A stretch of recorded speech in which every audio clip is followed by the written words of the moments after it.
market highlight ya yang terjadi di minggu kemarin. Informasi yang pertama, perkembangan dari pasar saham domestik pada akhir pekan lalu ya sampai dengan tanggal 17 November menunjukkan IHSG ditutup menguat sebesar 2,47% week on week ya ke posisi 6.977,67 dari penutupan pekan sebelumnya ya di tanggal 10 November pada level di 6.809,26. Informasi yang kedua terkait RNTH kita ya, rata-rata nilai transaksi harian sepanjang pekan lalu turun dibandingkan pekan sebelumnya, yakni menjadi 8,63 triliun rupiah dari sebelumnya adalah 12,77 triliun. Dengan demikian rata-rata nilai transaksi harian sejak awal tahun senilai 10,5 triliun rupiah. Sementara itu, sepanjang pekan lalu investor asing mencatatkan net buy-nya sebesar 708,46 miliar ya. Secara kumulatif investor asing membukukan net sell-nya senilai 15,48 triliun rupiah sejak awal tahun. Nah, Mas Hadi, terkait ketiga informasi di atas gitu ya, atau yang tadi yang saya sampaikan, menurut Mas Hadi tanggapannya seperti apa nih Mas Hadi? Silakan Mas Hadi. Iya, tanggapannya kalau dari saya pribadi, kalau kita lihat pekan lalu sebenarnya cukup menarik Pak Firman ya. Bahwasannya kemarin juga kita lihat bahwa data-data inflasi dari Amerika Serikat pun dirilis dan bahkan di bawah di bawah konsensus ya. Kalau misalnya kemarin dilihat data inflasi kemarin secara konsensus itu yaitu di 3,3% untuk bulan Oktober gitu ya. Dan juga saya tarik data dari trading ekonomi pun sama forecast atau perkiraannya itu adalah di 3,3%. Namun ternyata aktual yang dikeluarkan itu adalah sebesar 3,2%.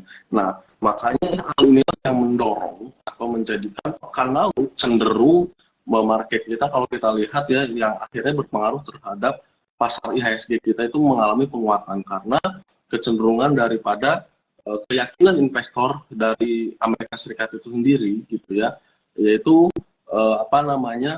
melihat sebuah keyakinan gitu karena dilihat dari data inflasi yang turun gitu kan, artinya market IHSG ataupun juga pasar yang relatif agresif gitu ya seperti pasar saham mengalami sebuah keyakinan, akhirnya investor pun kembali yang tadinya yang cenderung melihat ketidakpastian global pada awal pekan di bulan November lalu, yaitu masih terjadinya perang, terutama perang di Timur Tengah ini gitu ya. Namun ternyata data US yaitu data inflasi US itu mengalami penurunan dan akhirnya investor retail di US pun berbondong-bondong langsung switching gitu ya ke pasar yang istilahnya instrumennya yang lebih agresif seperti pasar saham gitu ya. Kemudian selanjutnya itu terutama yang diuntungkan yaitu adalah saham-saham sektor teknologi gitu. Bahkan kemarin pun Nasdaq pada hari Rabu gitu ya itu mengalami penguatan sampai 2% gitu yang akhirnya berimbas kepada market kita juga, IHSG kita juga yang dimana pada pekan lalu cukup menguat, terutama saham-saham teknologi yang sebelumnya di kita itu cenderung melemah gitu, yang pada akhirnya mengalami rebound. Dan untuk rebound ini pun kemarin juga menarik bertahan sekitar satu pekan yang mungkin hanya terjadi pelemahan yaitu di sekitar hari Kamis gitu, dan itu pun rebound kembali tipis di 0,00% gitu. Jadi kalau bisa kita lihat yaitu untuk pasar IHSG ini cenderung sangat kuat di pekan lalu. Nah, kemudian selanjutnya untuk rata-rata nilai transaksi hariannya yaitu Bapak Ibu bisa kita lihat mungkin mengalami penurunan gitu ya. Mengalami penurunan jika dilihat rata-ratanya itu sebesar 10,50 triliun rata-ratanya. Sedangkan sebelumnya di pekan sebelumnya yaitu sebesar 12,77 triliun. Nah, hal ini pun bisa diinisiasi karena bisa kita yakini bahwasannya pada awal-awal pekan November itu kita melihat terutama di hari tanggal 1 ya, IHSG mengalami penurunan sebesar 1,63% gitu. Dan juga untuk bulan Oktobernya itu ditutup di 0,24%. Nah, ini pun bisa kita tarik kesimpulan bahwasannya kenapa nilai rata-rata harian di pekan lalu padahal market hijau ya selama satu pekan, tapi kenapa istilahnya tidak terlalu kuat dibandingkan minggu yang lalu. atau minggu sebelumnya gitu kan, karena masih kecenderungan beberapa investor yang memiliki harga atas, jadi masih cenderung wait and see, jadi mereka belum melakukan transaksi kembali.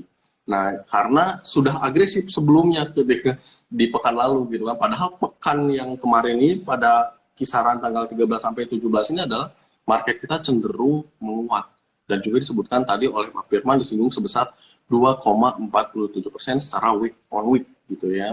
Nah, inilah yang akhirnya melihat, kalau dari kami melihat bahwasannya penurunan transaksi ini dikarenakan juga salah satunya memang ada apa istilahnya praktik beli gitu ya, praktik buy, karena melihat keyakinan pasar terutama data inflasi Amerika Serikat.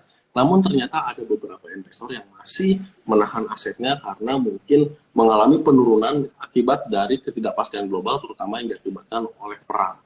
Kemudian selanjutnya poin ketiga yaitu adalah, nah, investor asing mungkin mencatatkan net buy yaitu sebesar 708,46 miliar secara akumulatif, dan investor asing pun secara year to date gitu ya ternyata masih mencatatkan net sell. Nah, pertama untuk net buy ini pasti karena tadi itu yang sudah kita singgung sebelumnya, pasar US itu mengalami kenaikan gitu ya, artinya keyakinan investor pun mulai berpindah ke sektor-sektor instrumen investasi yang agresif seperti saham, dan juga tidak menutup kemungkinan untuk ada efek domino atau efek tumpahan gas yang akhirnya dialami oleh kita sebagai emerging market gitu ya, yang akhirnya mengalami net buy secara satu pekan ini sebesar 708,46 miliar gitu. Nah, kemudian investor asing masih membukukan net sell, yaitu diakibatkan seperti kita tahu selama 2 tahun terakhir ini gitu ya Bapak Ibu, atau satu tahun terakhir ini perang Rusia Ukraina kemarin ternyata masih belum selesai, dan juga akhirnya disambung dengan perang daripada Israel dan juga Palestina. Hal ini yang akhirnya menjadikan sebuah ketidakpastian global gitu ya, sehingga ekonomi cenderung bergerak melambat gitu ya. Artinya terutama instrumen-instrumen agresif seperti saham tentunya akan mengalami perlambatan gitu ya, perlambatan pertumbuhan. Berbeda dengan istilahnya instrumen-instrumen yang cenderung lebih konservatif seperti surat utang, obligasi gitu ya, dan juga deposito gitu kan. Makanya kemarin selama 2 bulan terakhir gitu ya, US 10-year bond-nya itu mengalami penguatan signifikan. Jadi kecenderungan saat ini gitu ya untuk investor sebesar 60% itu masih berada di sektor seperti pendapatan tetap gitu ya, atau fixed rate seperti obligasi, seperti data yang tadi saya tarik di investing.com gitu ya. Kecenderungannya 60% itu masih berada di fixed rate gitu. Seperti itu Pak Firman dari 3 poin tadi. Oke, baik Mas Hadi. Ya. Sebenarnya pasar kita juga nggak kalah menarik sebenarnya yang terjadi di minggu kemarin ya, Mas Hadi ya. Saya coba sampaikan sektor-sektor yang terjadi di minggu kemarin. Yang pertama untuk sektor IDX infranya naik ini sebesar 9,42% gitu. Tadi infrastruktur ini memang salah satunya ada di konstruksi ya. Nanti mungkin kita bahas nih, ada pertanyaan dari teman-teman kita ya. Terus untuk teknologi betul sekali naik sebesar 2,74%. Untuk IDX basicnya naik sebesar 2,68%. Untuk finance-nya ya naik sebesar 2,20%. Cyclical-nya naik sebesar 2,10%. Propertinya naik sebesar 1,63%, dan IDX Trans-nya naik 1,37%. Kemudian disusul juga untuk IDX Health-nya itu naik sebesar 1,02%. Dan selanjutnya untuk IDX Energinya naik sebesar 0,79% ya. Tadi juga ada yang nanyain mengenai saham Medco ya kalau nggak salah ya. Terus ada 2 sektor yang mengalami penurunan, tapi ini pun tipis Mas Hadi ya. Untuk IDX Industri mengalami penurunan sebesar minus 0,11%. Untuk non-cyclicalnya mengalami penurunan minus 0,48%. Nah ini menarik sekali Mas Hadi sebenarnya untuk kita bahas ya gitu ya. Monggo silakan Mas Hadi, apakah memang kita mau bahas satu persatu atau misalkan katakanlah kita bahas 2 tertinggi yaitu IDX Infra dan Tekno, terus selanjutnya mungkin kita apa namanya bahas kulit-kulitnya saja gitu ya. Silakan Mas Hadi untuk menanggapi terkait apa namanya sektor-sektor yang terjadi di minggu kemarin. Silakan Mas Hadi. Baik, betul. Saya juga setuju Pak Firman tadi yang disampaikan Pak Firman. Betul, memang bahwasannya market kita selama satu pekan ini sangat-sangatlah menarik satu pekan terakhir kemarin. Gitu. Dan mudah-mudahan pada pekan selanjutnya ini kami rasa masih akan mengalami penguatan. Namun penguatannya ini mungkin masih sangat terbatas karena secara teknikal untuk IHSG sendiri saat ini sedang menguji di area resistennya gitu. Di area 6950 sampai 7.000 gitu kan, mungkin agak terbatas, tapi terkecuali ketika IHSG mengalami misalnya mampu breakout dari level 7.000 mungkin itu akan rasanya lebih agresif, dan mudah-mudahan ini pun bisa mengkonfirmasi dengan siklus yang nanti mungkin akan kita alami nih Pak Firman dan Balacuan sekalian, yaitu akan ada namanya siklus window dressing. Mudah-mudahan ini bisa terkonfirm dan juga tercermin dari IHSG kita nanti apabila mampu menembus dari resisten 7.000-nya gitu. Namun saat ini kecenderungannya masih sedang ranging gitu ya, berada di level 6.950 sampai 7.000-an seperti itu. Nah, juga tadi bahwasannya kira-kira dari beberapa sektor yang tadi sudah disampaikan Pak Firman, ada indeks infra, kemudian yang menguat sangat kencang gitu ya. Kemudian ada indeks tekno yaitu sebesar 2,74%, indeks basic yaitu sebesar 2,68% gitu ya. Kemudian untuk Jakarta Composite Index kita itu kemarin betul close di 2,47% selama satu pekan terakhir. Dan juga beberapa indeks lainnya mengikuti gitu ya, dan juga hanya 2 indeks yang mengalami pelemahan dan itu pun sangatlah tipis, yaitu untuk indeks industrial sebesar 0,11% dan IDX non-cyclical yaitu sebesar 0,48% gitu. Jika kita lihat pertama di indeks infra ini mengalami penguatan yang sangat signifikan yaitu sebesar 9,42%. Jika kita cermati dan jika kita amati Bapak Ibu dan Balacuan sekalian gitu ya, untuk indeks infra ini didorong oleh penguatan dari salah satu emiten milik konglomerat, yang dimana konglomerat ini kemarin juga baru istilahnya menyalip nih konglomerat sebelumnya, yaitu pemilik daripada BCA itu sendiri gitu ya, keluarga Hartono gitu ya, yaitu sekarang disalip menjadi posisi satu itu adalah Bapak Prajogo Pangestu, yaitu sekaligus pemilik daripada Barito Renewable Energy. Nah, emiten inilah yang akhirnya mendorong daripada penguatan indeks infra ini yang sampai katakanlah cukup kuat di pekan lalu sampai 9,42%, dan bahkan untuk indeks infrastruktur sekarang juga masih diwakili oleh brand yang mengalami penguatan sebesar 7,5% gitu ya, dan ini pun akhirnya bisa mendorong lagi untuk saham indeks infra saat ini masih mengalami penguatan lagi gitu ya. Untuk indeks infra saat ini yaitu mengalami penguatan sebesar, jika kita lihat untuk hari ini Bapak Ibu ya. Nah, untuk indeks infra hari ini menguat lagi di level 3,46%. Hal ini pun didorong oleh salah satu emiten lagi-lagi yang tadi kita sebutin itu emitennya Pak Prajogo Pangestu, yaitu di Barito Renewable Energy. Mengikuti selanjutnya oleh saham PGO gitu ya, dengan penguatan sebesar 2,46%. Kemudian selanjutnya ada saham Power gitu ya, atau Cikarang Listrindo yaitu sebesar 0,69%, namun masih diwakili secara signifikan oleh saham dari Barito Renewable Energy gitu ya.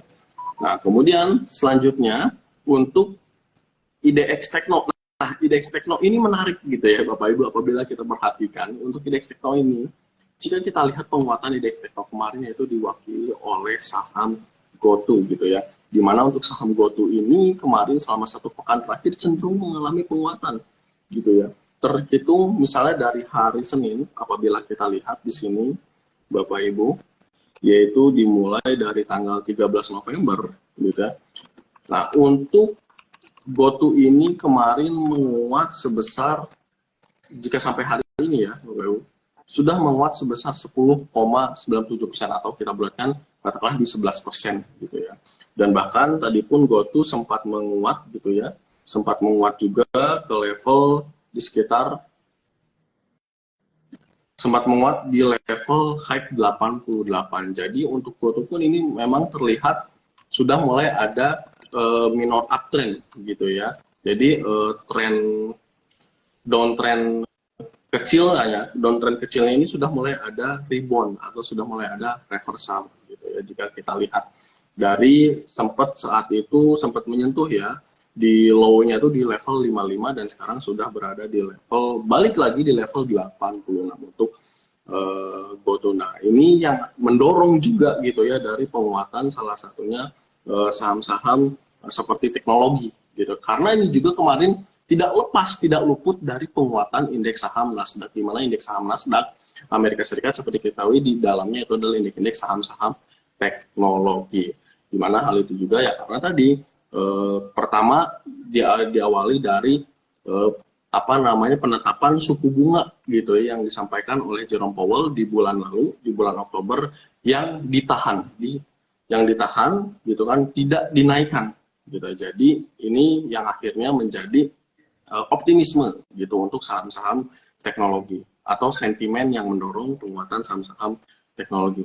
Kemudian selanjutnya apabila kita lihat mungkin di sini ada IDX Basic Pak Firman ya. Nah, IDX Basic ini didorong juga oleh penguatan salah satunya oleh saham-saham dari Pak PP lagi gitu ya, dari saham-saham Pak Prajogo lagi gitu ya. Didorong oleh salah satunya Cuan dan juga dari TPIA atau Chandra Asri Petrochemical gitu dan juga Petrindo Jaya Kreasi yang kemudian didorong untuk penguatan dari IDX Basic ini. Jadi sebenarnya kalau misalnya kita lihat gitu kecenderungan penguatan IHSG ini ditopang oleh saham milik konglomerasi Pak PP gitu ya. Kalau kita lihat ini menarik gitu ya. Jadi di mana beliau gitu kan bisa menggerakkan gitu kan dari emiten-emiten yang beliau miliki dan cenderung mengalami penguatan dan akhirnya menyumbang mampu menopang daripada IHSG itu sendiri selain daripada data US sendiri yang cukup positif gitu ya. Kemudian untuk IDX Finance yaitu di sekitar 2,20%, di mana IDX Finance terutama for big bank gitu ya, di mana for big bank ini cenderung mirip pergerakannya atau sama dengan IHSG itu sendiri, makanya tidak berbeda jauh ya kalau kita lihat IDX Finance itu di sekitar 2,20%, sedangkan Jakarta Composite Index atau IHSG itu sebesar 2,47 gitu. Jadi menarik untuk IDX Finance ini sama karena untuk IDX Finance ini bisa mencerminkan gitu karena dari four big bank ini yang kita lihat kalau misal Bapak Ibu bisa lihat untuk teknikalnya itu hampir cenderung mirip dengan pergerakan IHSG itu sendiri. Kemudian untuk indeks cyclical juga mengikuti sebesar 2,10%. Indeks properti juga sama, terutama untuk indeks properti sudah sempat menguat yaitu di awal pekan atau pekan kedua di bulan November. Hal ini diinisiasi oleh di mana untuk harga rumah di bawah 2 miliar. Gitu, harga rumah di bawah 2 miliar itu akan dibebaskan pajak. Jadi ini menjadi salah satu katalis positif gitu ya yang menjadi pendorong daripada sektor-sektor properti dan juga indeks transportation juga mengalami penguatan juga sama. Kemudian indeks HAUT, nah indeks HAUT juga mengalami penguatan yang cukup tipis yaitu sebesar 1,2% di tengah mulainya peralihan musim gitu ya, di mana musim kemarau mulai mengalami musim musim hujan gitu. Jadi begitu juga dengan di luar juga istilahnya di luar negeri kita juga, di mana mulai switching gitu ya, dari mulai masuk ke winter atau mulai masuk musim dingin gitu ya. Nah, ini juga yang perlu kita bisa pahami atau perlu kita cermati, terutama ketika mulai masuk winter tuh artinya saham-saham seperti energi itu mulai dilirik kembali. Terutama kemarin jika kita lihat untuk saham sektor batu bara itu sudah sempat mengalami bottom sampai di harga 119 dan kemudian balik lagi di level 120 gitu. Jadi ini bisa nanti kita perhatikan juga untuk saham-saham seperti energi gitu yang kemudian di mana indeks energi ini kemarin memang sempat menguat sebesar 0,79%. Nah, dengan sentimen ini gitu dengan katalis ini tentu bisa kita cermati bahwasannya di mana harga batu bara atau coal gitu ya mulai mengalami rebound dan perlu kita perhatikan ketika mulai memasuki musim dingin di luar negeri. Ini yang bisa menjadi kita mulai kita pantau Bapak Ibu ya untuk IDX energi gitu. Jadi untuk IDX energi ini udah mulai ada pergerakan sedikit-sedikit setelah kemarin memang mengalami penurunan yang cukup tajam gitu ya. Nah, kemudian selanjutnya untuk IDX industrial memang mengalami pelemahan di mana kecenderungan daripada untuk akhir tahun ini, yaitu memang untuk akhir tahun ini untuk IDX industrial memang tidak terlalu menguat atau tidak terlalu ada penguatan yang signifikan. Mungkin nanti untuk IDX industrial gitu ya, karena di tengah mulai masuk musim politik gitu ya, rasanya akan mengalami pelemahan atau perlambatan terlebih dahulu. Dan untuk indeks industrial rasanya menurut kami baru mulai menarik ketika after pemilu. Biasanya seperti itu. Begitu juga dengan indeks non cyclical yang mengalami pelemahan sebesar 0,48%, di mana di dalamnya itu adalah saham-saham kebutuhan primer. Kurang lebih seperti itu Pak Firman.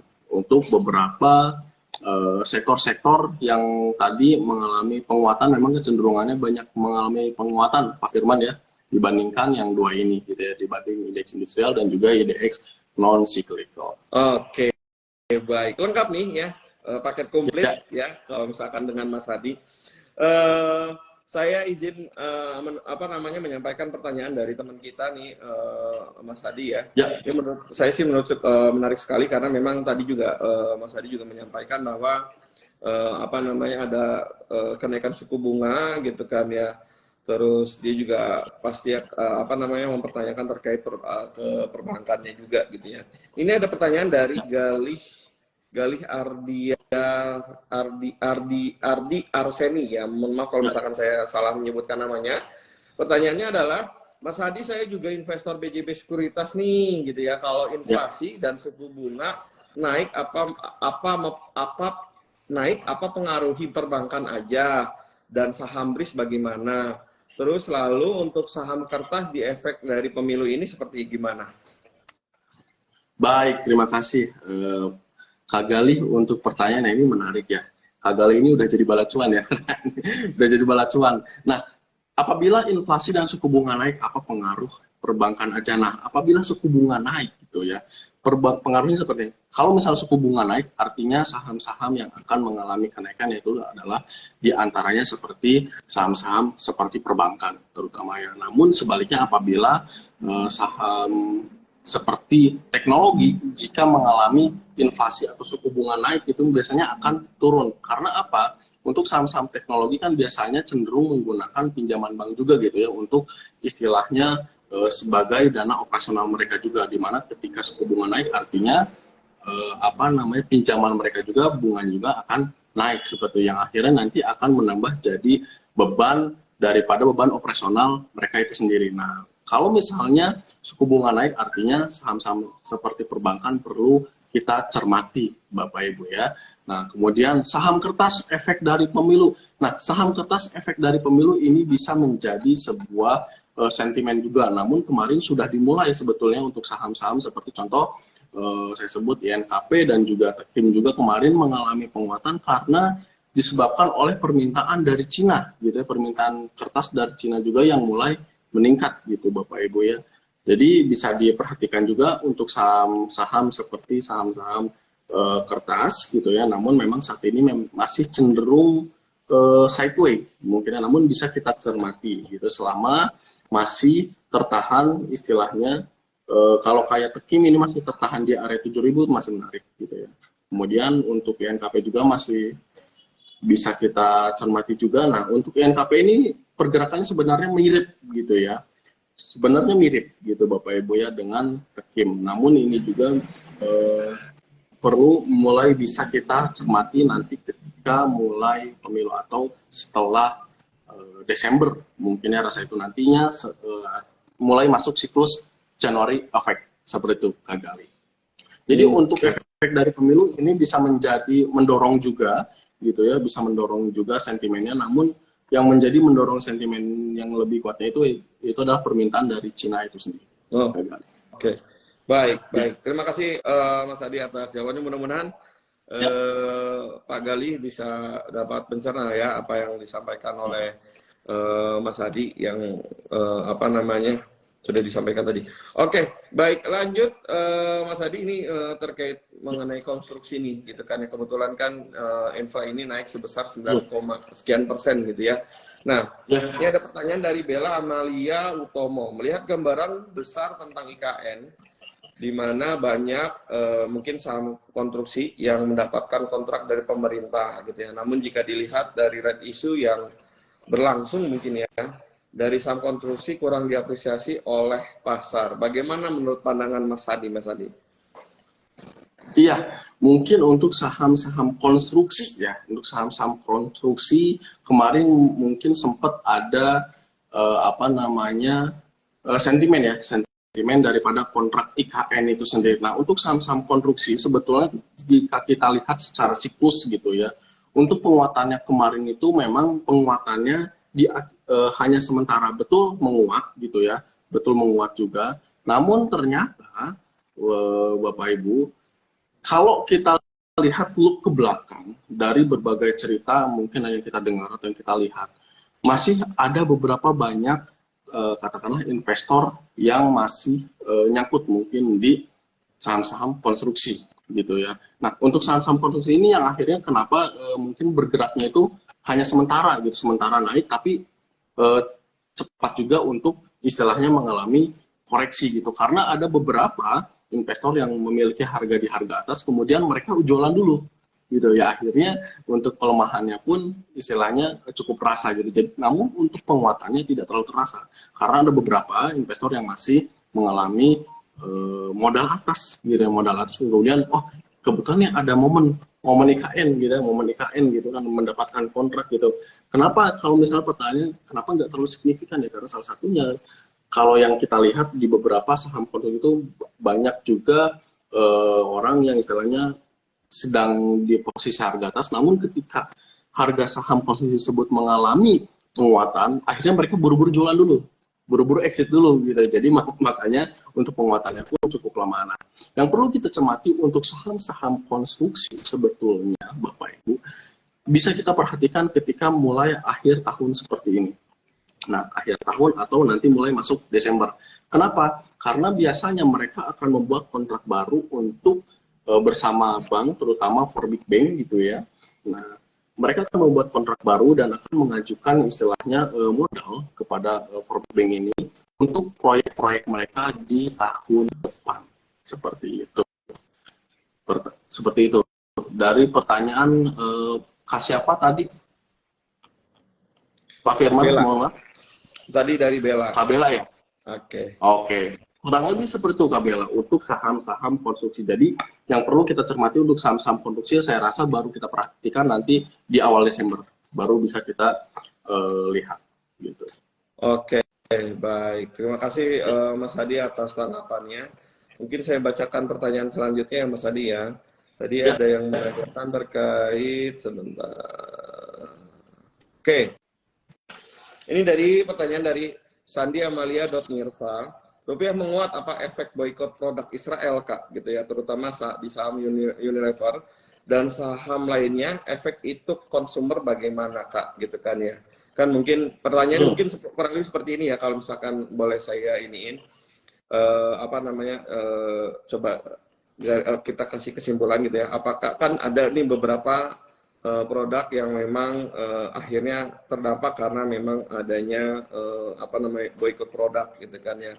Tapi sebenarnya memang ada produk-produk gitu ya yang memang tidak terkena dampak dari boikot ini. Nah, menurut Mas Hadi bagaimana nih Mas Hadi untuk saham-saham yang ada di sini? Betul. Baik, kalau misalnya pandangan kami jika melihat boikot daripada produk-produk negara tersebut gitu ya. Sebenarnya untuk Unilever sendiri kalau misalnya kita singgung Unilever gitu, sebenarnya untuk Unilever sendiri memang dari secara cost production juga mereka sudah sangat cukup berat gitu ya, terutama dari produk mereka juga yang cukup banyak gitu, yang beragam. Nah, sebenarnya kalau yang kami amati gitu ya untuk pemboikotan ini ternyata di Indonesia tidak terlalu berdampak gitu, tidak terlalu berdampak. Hal ini juga dibuktikan dengan pelemahan indeks non cyclical yang hanya sebesar 0,48%, di mana untuk seruan MUI juga sekitar baru ada 2 minggu yang lalu gitu ya. 2 minggu yang lalu sebenarnya ini tidak terlalu berdampak. Mengapa? Karena memang kita masih produk-produk daripada perusahaan yang terafiliasi tersebut gitu ya. Memang produk-produknya adalah produk-produk utama, gitu. Produk-produk utama yang sering kita jumpai dan sering kita gunakan. Atau bahkan ada kecocokan. Biasanya cenderungnya gini, ada kecenderungan seseorang misalnya kita menggunakan produk, ya saya cocoknya udah sama itu aja. Kalau misalnya saya nggak pakai itu, biasanya akan mengalami beberapa seperti, oh kalau misalnya saya pakai sabun ini nanti saya malah ruam seperti itu. Jadi sebenarnya untuk non cyclic ini kenapa hanya tipis gitu dari boykot itu sebetulnya tidak terlalu berdampak, namun hanya terasa di di hari-hari saja, di kehidupan sehari-hari aja, hidup harian saja. Namun secara sektor industrinya tidak terlalu cukup berdampak gitu, tidak terlalu cukup berdampak meskipun memang ada dampaknya. Nah, kemudian indeks non cyclic kenapa masih turunannya masih lemah, karena beberapa indeks non cyclic yang lainnya seperti apa kalau kita cermati Bapak Ibu seperti PTSP gitu ya. PTSP kan itu istilahnya CFC ya. CFC itu kan milik Indonesia gitu. Di mana itu masih cukup kuat gitu ya. Karena apa? Ada peralihan gitu, ada peralihan beberapa emiten yang masih tercatat di bursa yang pure asli milik Indonesia, produk-produk konsumernya switching ke sana. Seperti contohnya PTSP yang kemarin kalau kita lihat PTSP Bapak Ibu kalau misalnya Bapak Ibu cermati, yaitu mengalami selama 1 pekan mengalami penguatan yang sangat-sangat cukup signifikan, bahkan 1 hari bisa mengalami arah gitu untuk PTSP itu sendiri gitu kalau kita lihat. Mungkin di sini saya sambil lihat untuk PTSP itu sendiri ya. Nah, Pioneer Indo ini adalah pemilik laba daripada dari CFC gitu ya, Pioneer Indo Group International. Selama 1 pekan terakhir bahkan dari tanggal 10 November gitu ya, dari 2 minggu yang lalu pun sudah mengalami penguatan yang terus cukup signifikan, terutama di tanggal 17 November kemarin hari Jumat arah gitu ya di level 24,86%. Jadi kalau di Indonesia sendiri tidak terlalu cukup berdampak gitu ya kalau yang kami lihat. Mungkin cukup berdampak di sektor yang lebih kecil gitu, seperti yang dampak justru seperti warung, toko-toko kelontong yang cukup sangat terdampak. Namun seperti distributor tidak terlalu terdampak dari produk itu sendiri, gitu ya, seperti itu. Oke, baik. Mas Adi, mungkin kita langsung masuk ke pertanyaan selanjutnya, tapi ini lebih ke spesifik gitu ya, spesifik nyebutin sahamnya gitu ya. Ini dari Odi_Sukaidi ya. Mas Adi, mohon sarannya, saya nyangkut di BBRI 4.750, sekarang turun ya 4.400. Mau ngejar average, kira-kira serok enggak ya, tunggu di harga 4.000. Nah. Oke, ya menarik ya. Tadi BBRI ya, Pak Firman ya. Nah, untuk BBRI mungkin kalau kita lihat ini rasanya mungkin cenderung akan mengalami koreksi dulu, tapi itu pun adalah koreksi yang cukup wajar gitu ya. Namun kalau misalnya BBRI nyangkutnya di berapa Pak Firman?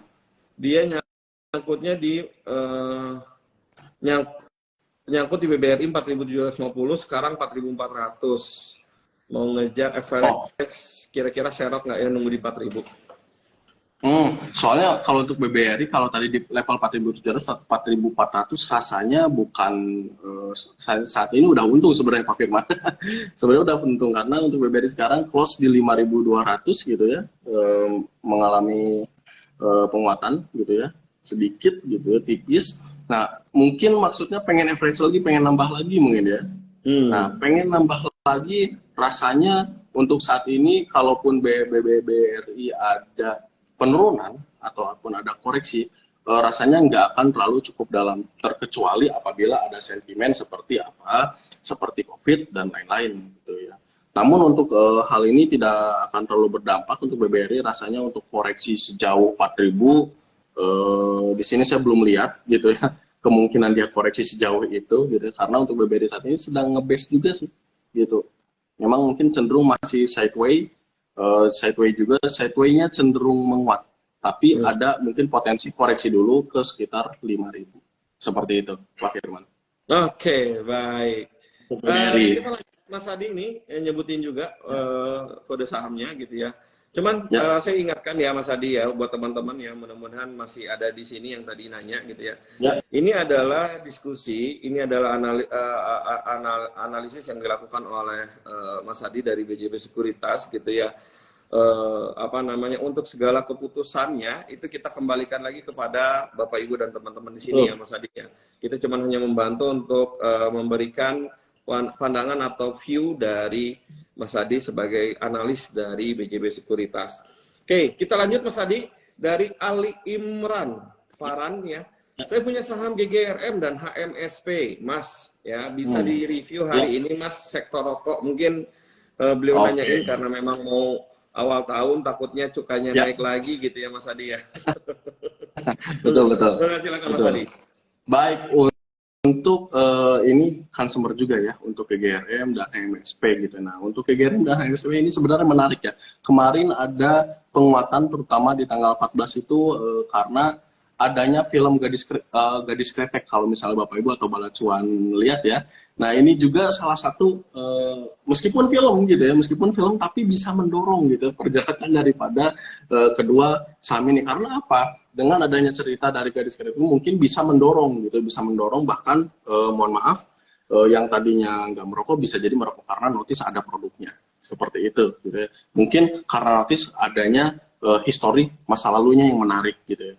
Nah, kemudian kalau kita lihat HMSP dan GGRM, dilihat di sini mereka tidak apa ya, yang cukup menarik kita lihat itu adalah GGRM sebetulnya, Bapak Ibu, karena untuk GGRM ini sudah mulai terlihat seperti adanya minor uptrend gitu ya, dimulai dari tanggal 9 November ini sudah mulai kelihatan ada minor uptrend Bapak Ibu ya, dan juga terlihat ini ada potensi membentuk ascending triangle itu Bapak Ibu.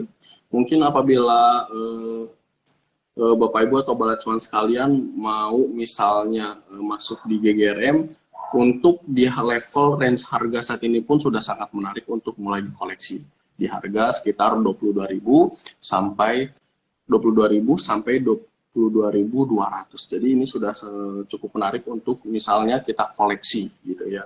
Mungkin bisa ditarik nanti atau bisa kita taking profit nanti di level 23.200. Seperti itu untuk GRM. Namun untuk KMSP kami melihat gitu ya, untuk KMSP saat ini rasanya memang pada hari ini mengalami penguatan sebesar 0,53%. Namun saya lihat untuk KMSP rasanya masih akan mengalami koreksi terlebih dahulu sampai level 920 apabila ada reversal ya atau ada pembalikan arah di level 920-an, mangga bis Bapak Ibu atau sekalian bisa coba untuk spekulatif buy untuk KMSP apabila menyentuh di level 920, karena saya khawatir melihat masih berpotensi mengalami penurunan di bawah itu. Namun jika ada level reversal atau pembalikan arah di level 920, ini bisa menarik untuk kita trading pendek dulu dan bisa dijual di level 980. Seperti itu Pak Firman untuk GGRM dan HMSP. Kemudian mungkin ada lagi yang luput kita bahas, mungkin WIM. WIM ini juga mulai menarik sebetulnya, kemarin sudah mengalami pelemahan yang cukup panjang ya, ini kemarin sempat downtrend. Nah, WIM juga menarik apabila misalnya kita lihat nanti bisa dikoreksi penurunannya di level sekitar, kalau di bawah 3.000 di atas 2.900 itu WIM menarik rasanya untuk misalnya kita coba spekulatif buy untuk WIM. Ini juga WIM juga tidak luput mungkin ya. Kalau kita lihat WIM ini penguatannya udah dari bulan September itu cukup signifikan. Penguatannya ini dari bulan September itu sampai 170%, 117%.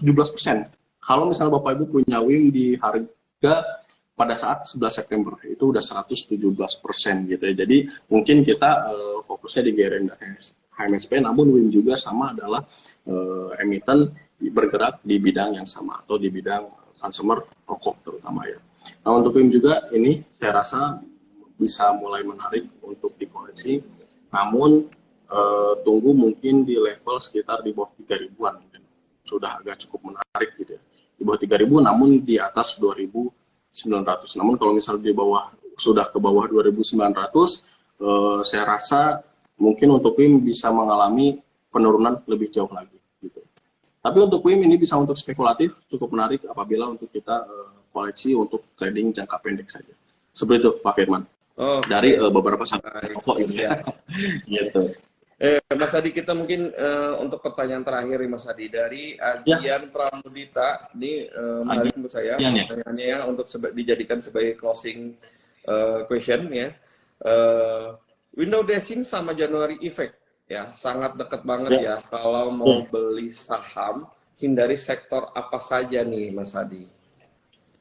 Iya, kalau misalnya mau saham terutama mau window dressing ya, kalau mau window dressing. Nah, yang dihindari, saya rasa yang perlu dihindari di saham-saham ketika mau window dressing itu, rasanya kalau untuk window dressing nggak ada yang perlu dihindari. Namun kita harus mencermati saham-saham yang memiliki penguatan cukup besar. Biasanya penguatan yang cukup besar nanti di saham-saham ketika mulai masuk window dressing ataupun January effect itu biasanya saham-saham seperti finance gitu ya, indeks finance, sektor finansial, kemudian sektor-sektor tekno mungkin cukup spekulatif aja.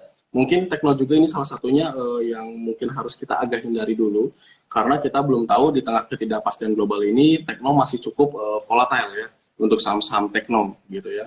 Nah yang pasti untuk window dressing itu yang perlu kita perhatikan yaitu biasanya saham-saham seperti infrastruktur, konstruksi, kemudian saham-saham seperti contohnya yaitu adalah saham-saham energi gitu ya, karena mulai masuk winter artinya produksi batubara tentunya akan semakin meningkat juga permintaan batubara di bulan Desember nanti. Kemudian saham-saham non-cyclical kebutuhan primer juga mulai kita perhatikan kembali. Namun jika dengan adanya sentimen seperti saat ini, sentimen terutama yang sedang dialami oleh Israel dan juga Palestina, mungkin untuk saham-saham non-cyclical kebutuhan primer saya rasa lebih baik Bapak Ibu bisa spekulatif buy dulu, jangan akumulasi gitu. Tapi bisa mulai akumulasi di saham-saham seperti sektor-sektor energi. Seperti itu Pak Firman, dan pertanyaan dari Kak Agia ya. Ya, dari Ajian Pramudita. Oke, Kak Ajian ya. Sudah dijawab ya Mas Pak Ajian atau Kak Ajian Pramudita. Mungkin sebelum kita tutup Mas Hadi, ada closing statement dari Mas Hadi untuk IG Live kita hari ini? Mungkin berupa tips atau ajakan atau bagaimana? Silakan Mas Hadi, silakan.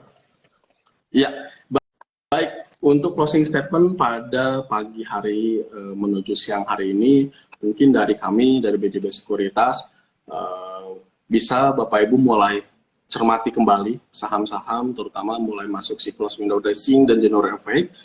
Saran saya baiknya mungkin Bapak Ibu atau cuan sekalian lebih baik tidak agresif dulu untuk istilahnya untuk trading ya, terutama lebih baik Bapak Ibu bisa perhatikan dulu untuk cicil-cicil, namun hindari tadi sektor-sektor yang saya sebutkan gitu, terutama di tengah ketidakpastian global seperti ini. Mungkin bisa kita perhatikan di sektor saham energi, saham-saham finance yang mulai harus kita perhatikan di indeks finance, di mulai masuk window dressing atau January effect nanti.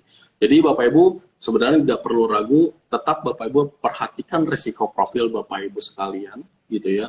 Pastikan gunakan investasi atau gunakan dana investasi Bapak Ibu dari uang dingin gitu ya. Jangan uang yang akan digunakan dalam waktu dekat, apalagi uang katakanlah dari hasil pinjaman terlebih dahulu yang tadi untuk modal. Lebih baik pastikan Bapak Ibu gunakan uang yang betul-betul dingin untuk investasi, karena di tengah ketidakpastian global ini kita cenderung harus mulai mengenali lebih dalam terkait resiko profil kita, apakah kita konservatif, apakah kita agresif. Jadi dari kami BJB Sekuritas pastikan Bapak Ibu ingat kembali, pahami kembali risiko profil Bapak Ibu di mana gitu ya, dan juga tetap Bapak Ibu berpegang kepada istilahnya untuk di tengah ketidakpastian global ini, Bapak Ibu lebih baik Bapak Ibu akumulasi sedikit-sedikit aja terlebih dahulu, jangan dulu terlalu agresif gitu ya.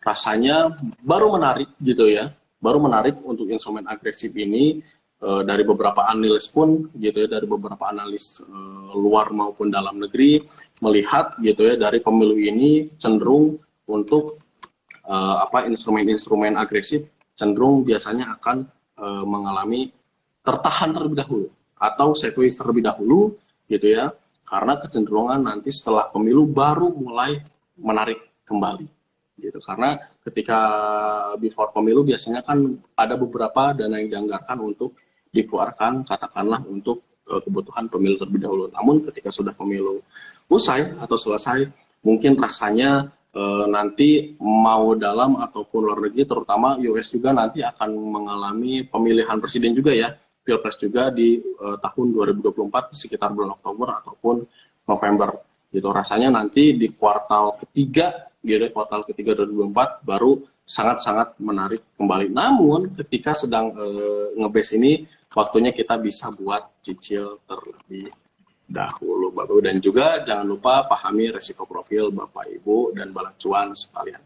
Demikian kurang lebih seperti itu Pak Firman dari kami BJB Sekuritas. Oke, baik, terima kasih banyak Mas Hadi dari BJB Sekuritas yang sudah memberikan insight, masukan ya, penjelasan yang luar biasa pada siang hari ini. Mudah-mudahan memberikan pencerahan buat Bapak Ibu dan teman-teman semuanya gitu ya, sehingga teman-teman bisa lebih pede dalam menjalankan investasi di pasar modal ini. Oke, mungkin itu saja yang bisa kita bahas dan ulas hari ini. Mohon maaf jika ada kesalahan dan kekurangan. Saya Firman Arto dari Kantor Perwakilan Bursa Efek Indonesia, pamit undur diri. Wassalamualaikum warahmatullahi wabarakatuh. Terima kasih banyak Bapak Ibu semuanya. Mas Hadi, terima kasih. Terima kasih Bapak Ibu, Pak Firman semuanya. Mohon maaf jawabannya pertanyaan belum kejawab semua. Banyak banget sebenarnya Mas Hadi, tapi ya apa boleh buat. Iya betul Pak Firman. Mudah-mudahan bisa ketemu lagi di lain kesempatan Bapak Ibu dan belajar sekalian, begitu, dan juga Pak Firman. Amin. Terima kasih banyak Pak Hadi. Terima kasih Pak Firman, Bapak Ibu dan belajar.